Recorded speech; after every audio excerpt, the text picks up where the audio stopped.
शङ्करांश भूम शङ्करार्यपीठसद्गुरून् शुद्धसत्त्वभासुरान् सुवर्त्मनीतभूसुरान् सर्वभूतसौख्यदान् क्षमाकरान् यतीश्वरान्.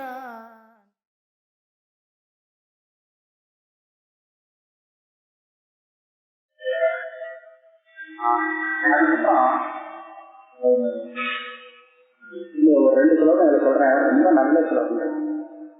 புண்ணியத்தை சம்பாதிக்கலாம். புண்ணியத்தை சம்பாதிக்கிறதுக்கு பல தீர்த்தங்களுக்கு போகிறது, இல்லையா, பல கர்மங்கள் பண்றது, இதுக்காக எல்லாம் புண்ணியம் சம்பாதிக்கிறதுக்காக. இந்த மூக்குவை பார்த்து தான் சொல்ற பகவான் தான் சொல்ற, இது பெரிய புண்ணியத்தை சம்பாதிக்கணும்னு ஒன்றும் அவசியம் இல்லை. புண்ணியம் சம்பாதிக்க என்ன பண்ண போறேன், அதனால மறுபடியும் ஏதாவது உத்தமமான கதி அடையணும் அப்படிங்கிறது வரும். இதை என்ன பண்ணணும்னா யோகிகள்னா ஆத்மா ஞானத்துக்காக பிரயத்தனம் பண்றவங்க இருக்காங்க, அவன் தான் யோகி. அந்த யோகி இதெல்லாம் ஒன்றும் பண்ண மாட்டான். ஏன்? ஆத்ம ஞான பராயணாக, ஆத்ம ஞானம் ஒண்ணுதான் அவளுக்கு ஒரே லட்சியமா இருக்கிறதுனால புண்ணிய சம்பாதிக்கணுங்கிறது அவளுடைய குறிக்கோள் கிடையாது.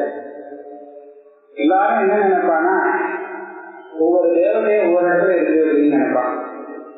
தேவதை உபாச தேவதை பிராமணனுக்கு எங்கேன்னு கேட்டா அக்னி இல்லையா, அக்னி தேவோ திஜாதியா, அதாவது அக்னிகாரிகள் அவள் விடாம பண்ணலாம். பிரம்மச்சாரிகள் எடுத்து வானப்பிரசன் எல்லாருக்கும் அக்னிகாரிகள் கன்னியாசி கொடுக்கும், அவருக்கு இல்லை. அக்னி தேவோ திஜாதியா, மகர்ஷிகளுக்கெல்லாம் பகவான் பகவான் கோவிலுக்கு போய் தேவைப்படுறியா, அவ தன்னுடைய ஹிருதயத்துல பார்த்துருக்கா. முன்னாம் இது தெய்வம். வேற சாமானியப்பட்ட ஜனங்களுக்கெல்லாம் பிரதிமா சொல்ப புத்தியில நம்ம சாமி பார்க்குற கோவில பார்க்கிறோம் இல்லையா, கோவில் எதை பார்க்கிறோம், பிரதிமை எதாவது பார்க்கிறோம், அந்த பிரதிமையை நாம சாமியா நினைக்கிறோம். சொல்ப புத்திகளுக்கு அதுதான் தேவை.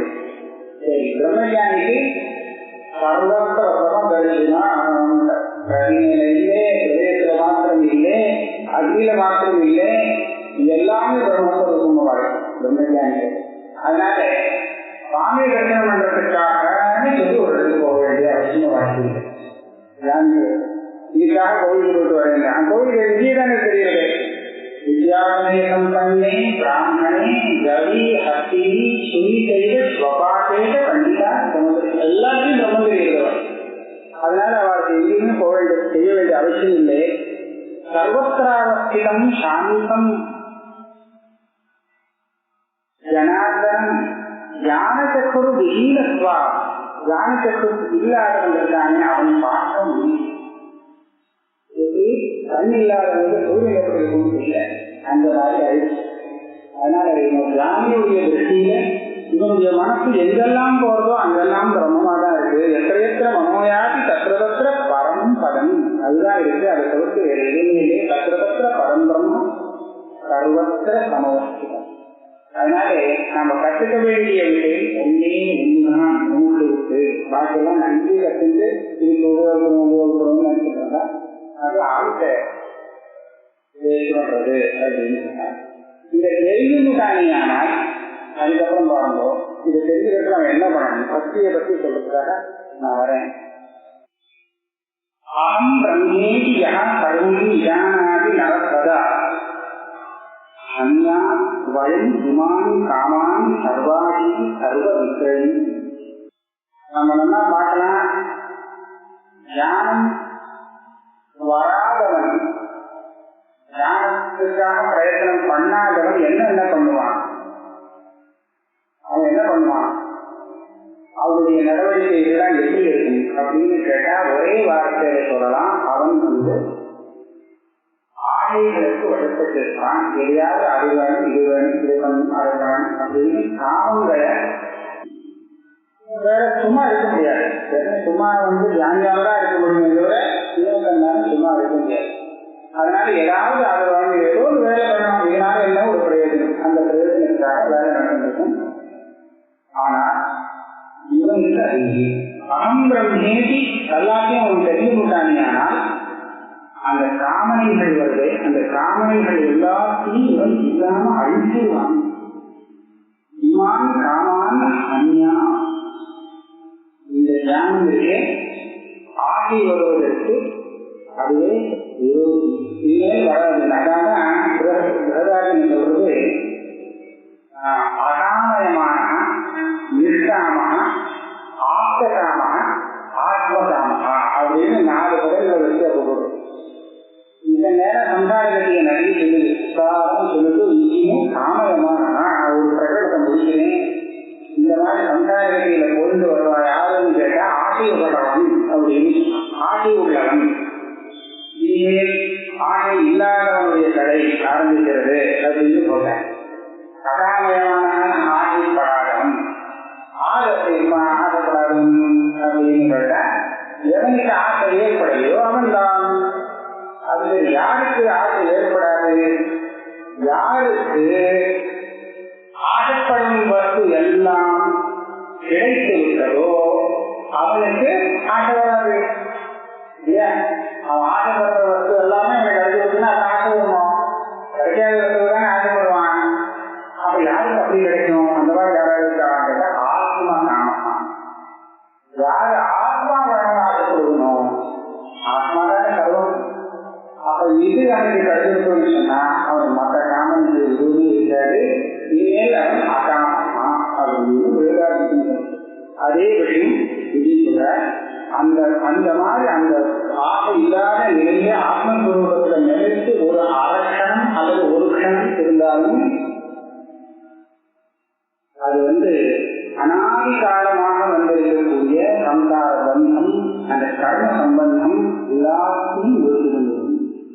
நிமிஷம் நிமிஷார்த்தம் வா, ஒரு நிமிஷம் நிலைக்கிறதுக்கான போதும், அல்லது ஒரு நிமிஷம் விட ஜாஸ்தி 6 நிமிஷம் அகலமாக இருந்துட்டானேயானால் சீத அகீத நிவாரணம் சுகம் துக்கம் விரகீதம் அதிகம் மாத்ரா பரிதாப்பு கவுந்தேய சீதோஷ்ட சுக துக்கதா அப்படிங்கிறது சீத அகீதல். சுகம் துக்கம் ரெண்டையும் சேர்த்து போகுது. அது என்னது? எது போகிறது? அடலா கேசவே பக்தி, ஹரிபக்தி. ஹரிபக்தி கேசவே பக்தி அப்படிங்கிறது என்ன? அடலா பக்தி அப்படிங்கிறது. அகலமான பக்திங்கிறது என்ன?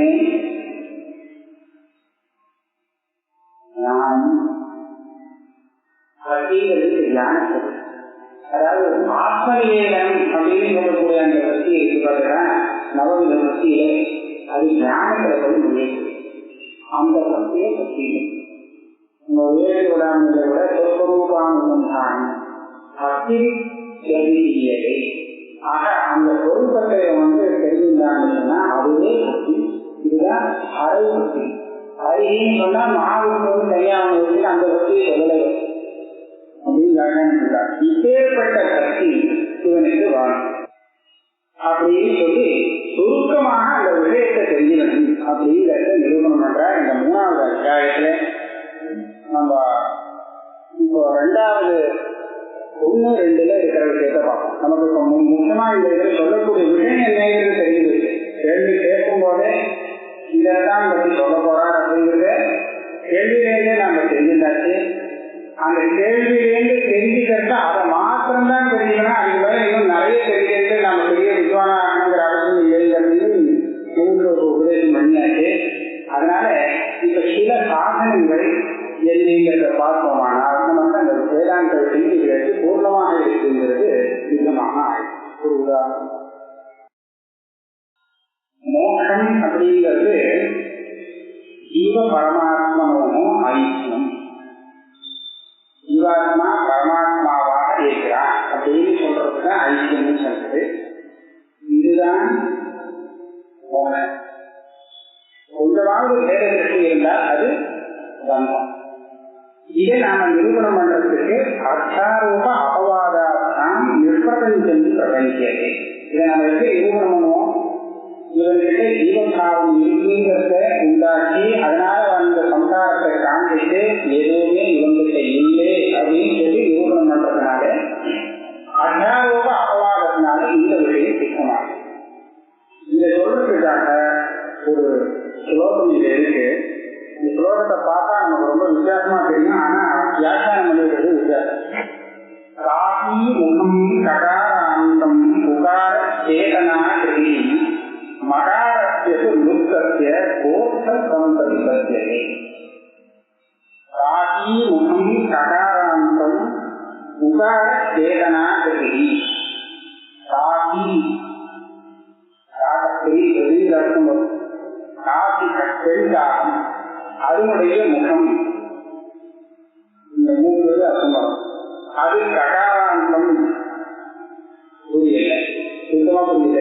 காசி முகம் ககாராந்தம் உகார சேதனாகிருதி. மகாரம் அந்த லோகமாயிருக்கு என்ன அர்த்தமாக்கிருக்கு சொல்லு. கோர்த்தா சம்பதிபதியதே. ஸ்லோகம் பார்த்தாலே தெரியுது இல்லையா, இந்த ஸ்லோகத்துக்கு நம்மளால அர்த்தம் சொல்ல முடியாது அப்படின்னு இருக்கு.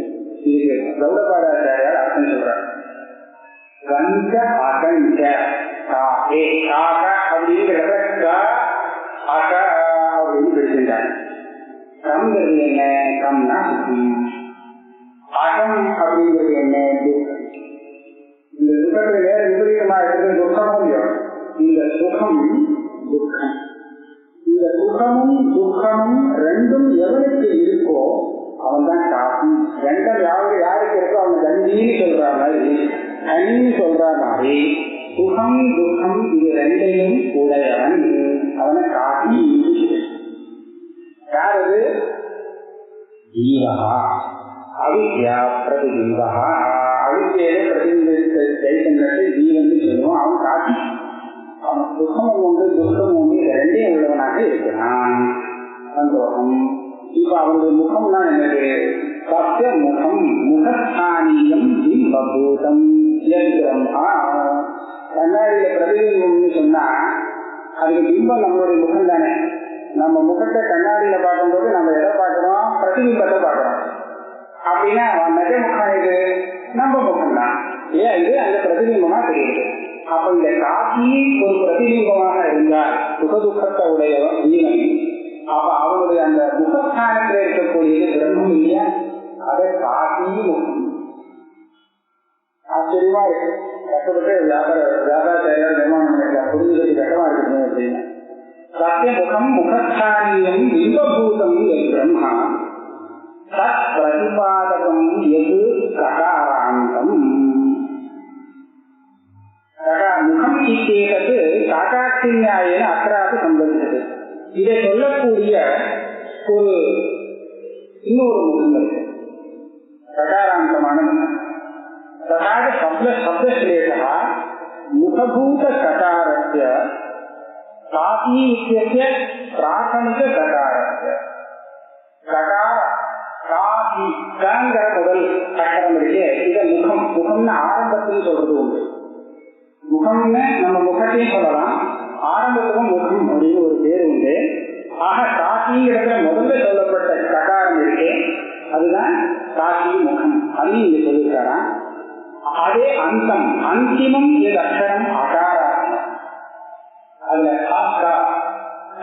ரெண்டுமே ககாரத்துக்கு அப்புறம் உள்ளது அகாரம்.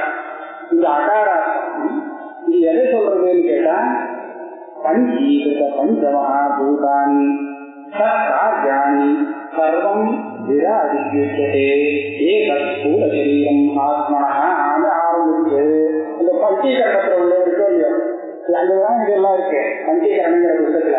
அது அப்படியே இதை எழுதி அந்த அகாரம் உக்காரம் மகாரங்கிற அர்த்தத்தை கொண்டு வந்து மாண்டூக்கியத்தில் சொல்லியிருக்கக்கூடிய அத்தனை விஷயத்தையும் இங்க உள்ள நுழைச்சு கடைசியில என்னன்னு சொன்னா அந்த புரிய பிரம்மஸ்வரூபம் இருக்கு, அதுதான் நாம தெரிஞ்சுக்க வேண்டிய விஷயம் அப்படின்னு இந்த வாக்கியத்தை உதாரணம். இப்போ நமக்கு அந்த விஷயம் தெரியுமே நினைக்கணும். அதனால இப்படியாக காசி முகம் ககாராந்தம் மகாராந்தம் மகார வருகிடும் அப்படின்னு எல்லாம் சொல்லி இதுல இருந்து நமக்கு அர்த்தம் புரியாத ஒரு புதிர் மாதிரி போட்டு கடைசியில மாண்டூக்கியோபனிஷத்துல சொல்லப்பட்ட அந்த ஸ்வரூபத்தை நாம தெரிஞ்சுக்க வேண்டியது. அதுதான் நீ கேட்க விஷயம் அப்படின்னு சொல்லிக்கோங்க. அந்த பிரம்மபக்ஷ மேகாவி அப்படின்னு ஒரு ஸ்லோகம் இருக்கு. அந்த ஸ்லோகம் என்ன சொல்றதுன்னு கேட்டா நம்ம கிரந்தத்தை அபியாசம் பண்ணும்போது நம்ம கிரந்தத்தையே தியானம் பண்ணிட்டு இருக்கக்கூடாது. அதுல எது சாரமோ அதை தெரிவிக்க. கிரந்தத்தையே அபியாசம் பண்ணிட்டு இருந்தோம்னா நமக்கு என்ன கஷ்டம்னு கேட்டா, சில சமயம் கிரந்தம் மறந்து போயிடுமோன்னு சொல்லி கூட நாம பயப்படுவோம். இந்த கிரந்தம் மறந்து போயிடுச்சுன்னா நமக்கு அவமானமா போயிடும், நான் இடத்துல பேசும்போது சிரமமா இருக்குமே அப்படின்னு அந்த கவலையை கொடுக்குறது கிரந்தாச்சாரங்கள். சாஸ்திரம் வாதிசயமா சாஸ்திரே வாதிசே சாஸ்திரம் நடைபெறுறவனுக்கு ஒரு பயம் இருக்குது. என்ன பயம்னு சொன்னா, அவன் ஏதாவது எதிராளி கேள்வி கேட்டானா இப்ப பதில் சொல்ல தெரியாம இருந்துச்சுன்னா அது ரொம்ப அவமானத்துக்கு ஓடிக்கும். விட்டுடு ஒன்னும் அண்டாது, அது எதுக்காக படிச்சதோ அதை மாத்திரம் வச்சுக்க போதும். பலால தானியா நமக்கு தானியத்தை எடுத்துக்கிற முக்கியம். தானியத்தை எடுத்துக்கும் போது அது மேலே உண்மையோட சேர்த்து தானே நம்ம நெல்லை எடுத்துக்கிறோம். நம்ம சாதம் வடிக்கிறதுக்கு உண்மையோட சேர்த்து வடிக்க முடியாது. அப்ப என்ன பண்ணுவோம், உண்மையை நீக்கிடுவோம். அதுலேயே இந்த கண்டிலத்தை பாத்திரம் எடுத்துக்கோம் இல்லையா, அந்த விதத்துல சாஸ்திரத்தை ஒரு சாதனமா உபயோகப்படுத்த வேண்டியது. ஆனால் சாஸ்திர உபயோகத்திலையும் எவ்வளவு அந்த சாரமா இருக்கோ அதை நம்ம சொல்லிட்டு பிரார்த்தனை விட்டுலாம் அப்படின்னு உபதேசம் பண்றது. இந்த உத்தரவில நிறைய ஸ்லோகங்கள் இருக்கு, ஒவ்வொரு ஸ்லோகமும் சார்த்தமா இருந்துருக்கு. ஆனா இதோடைய விஷயம் என்னங்கிறது தெரிவிக்கிறதுக்காக இது ஒரு மாதிரியாக இதை வச்சுக்கலாம். வேதாந்தம் நடுப்புற யோகாச்சாரம்லாம் இருக்கு. அந்த கௌரவாளர் அந்த யோகாச்சாரத்தை ஞானபரமாக அப்படியே வியாக்கியானம் பண்ணிட்டு வந்துட்டார். சரியாக ஒரு நல்ல வேதாந்த உத்தரவில்லை அப்படின்னு சொல்லி எனக்கு கொடுத்த இந்த அவகாசத்தை உதவி செய்ய தெரியும்.